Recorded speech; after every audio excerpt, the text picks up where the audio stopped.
आता काल छगन भुजबळांची सभा झालेली, त्यामध्ये त्यांनी आरोप केलेला आहे, पेटवणारे लोक जय शिवाजी जय जिजाऊ अशा घोषणा देत घराला आग लावत होते. ती बदली ते जाऊन दे तिकडे, त्याला काय राहिलं, त्याचं संपलं देव, त्याला तेवढंच राहिलं. आता नुसतं बोंबलतंय आणि गरीब ओबीसी बांधवात आणि गरीब मराठा बांधवात नाराजी पसरवण्याचं काम करतो. पण ते ओबीसी बांधवांनी ओळखले आता ते राजकारणी मनुष्य आपला फायदा करून घेतोय. ते काय का ते काय त्याला म्हणजे महत्त्वच द्यायचं नको आहे.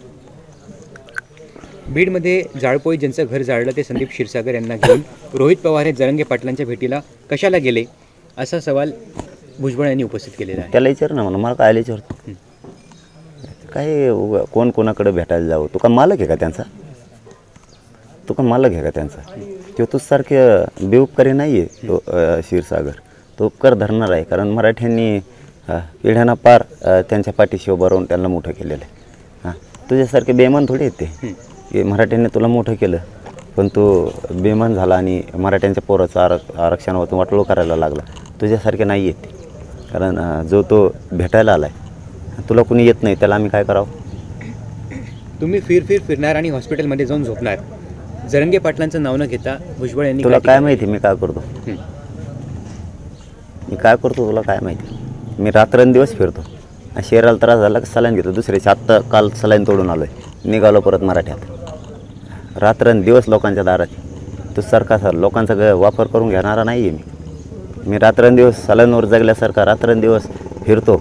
शहराला त्रास झाला की सलाईन घेतो. दुसऱ्या दिवशी परत मैदानात लोकांना गोरगरिबांच्या दारात जातो की आपल्या लेकरांचं कल्याण करायचं आहे. माझं बोट मोडलं होतं म्हणून हॉस्पिटलला होतं. तो सारखा नाही मी लोकांचा वापर करून लोकांचे पैसे खाऊन जेलमध्ये जाणार. देवाने तोंड दिलं म्हणून काही बोलणार का? एवढी मस्ती आली कुठून? तुला कळलं नाही आरक्षण मिळून येऊ कुठून आली? तुला सांगतो आरक्षण मिळालं तोवर नाही सांगत तुला. बीडमध्ये जाळपोळ करणाऱ्याला प्रवृत्त कोणी केलं? जामीन झाल्यानंतर तुम्ही त्यांचे सत्कार करायला जातात म्हणून हेच तुमचे लोक आहेत का, असं म्हणत जरांगेंनी संताप व्यक्त केला आहे. भुजबळांनी संताप व्यक्त केला. हॉटेल जाळलेलं कोणाचे ते सांग ना. तोच हॉटेल तूच जाळतो आणि मी बरे काढतो करोडात. महामंडळ खाऊन बसला सगळं. तुला जमतं का? माझ्या नादालाच लागू नको तू आणि माझ्या समाजात सुद्धा हाही ते कार्यक्रम लागेल. तो राहायला उली दिली नाही तर पुन्हा तुला पहिल्या जागेवर जावं लागेल. तो होता तिथं कुठं होता अंध्यानं जरा. दादा, कालच्या सभेमध्ये भुजबळ यांनी परत पुनरुच्चार केलेला आहे की मराठ्यांना ओबीसीतून आरक्षण मिळणार नाही. अरे घेतलं येडं आहे का तू? घेतलं तू येडं आहे? तुला काही कळत आहे का नाही म्हणा? घेतलं गेले मराठी ओबीसी आहेत. थोड्या दिवसात सगळे जातील. तुला गेले तरी कळत नाही का? कशाला मंत्री झाला उगाच? जरंगे सासूरवाडीत देशी दारू पिऊन पडलेला असतो आणि तू कुठं असतो? आणि तू कुठं असतो? तू सासूरवाडीतच पडलेला असतो. तो कुठं असतो? ती सासूरवाडी नाही आहे. तिथं बीड जिल्ह्यातले लाखांना लोक आलेले. तिथे गोदापट्टा पाण्याचा परिसर आहे, ग्रीन बेल्ट आहे. तिथं प्रत्येकजण स्वतःचे काबाड कष्ट करतो आणि घाम गाळून तिथं उदरनिर्वाह करतो. तुझ्यासारख्या असं गोरगरीब लोकांचे पैसे खाऊन जेलमध्ये जाऊन कांदे खाऊन नाही येत आम्ही माघारी. घामगाळीत आम्ही इथं कष्ट करतो. तुला सासरवाड्या तरी माहीत पाहिजे कुठल्या. तुझ्यासारखं काय तू साठाण्यात गेला तिथं सासर तो मग मला माझं काढ ना. तुला डोळ्याला पाणी तो रडाव का मराव सुद्धा कळणार नाही. तो इतकं माहिती आहे मला काढायला नको लोक.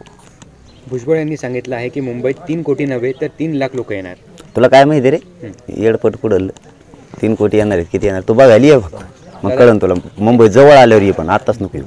कारण आम्ही सुद्धा तुम्हाला डाव खेळता येतात. आम्ही सुद्धा गनिमे काय खेळणार. जाताना आम्ही सुरुवातीला थोडी आहेत. तू मुंबई जवळ आल्यावर बघ मराठ्यांचा वेडा कसा पडतो. आता एक शेवटचा प्रश्न आहे. जालन्यात मागील 2 महिन्यात 200 गावठी पिस्तूल आल्यात. यांचा काय प्लॅन आहे शोधून काढा.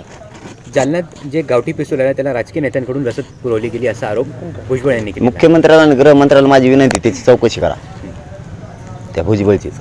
याला कसं काय माहीत होतं? ह्यो तर आमच्या त्यांच्या लोकाला घेऊन देत नाही, आमच्या याच्यात घुसवीत नाही. ह्योच बहुतेक त्याच्याच लोकाला घेऊन देतो आणि आमच्यात घुसवतो आणि मराठ्याने केला म्हणतो. आता रिव्हॉल्वर घेऊन बहुतेक आमच्या कार्यक्रमात घुसवील त्यांच्याच लोकाला. याला रिव्हॉल्वर घेतलेल्या काय माहीत? आम्हाला नाही माहीत. याला नंबरिंग पडलेली बीडची काय माहीत? नंबरिंगसुद्धा सांगतो येऊ. ते नंबरिंग होते, हे घर 12 नंबर, हे आमका नंबर, ते 13 नंबर, असे नंबर घेतो ते.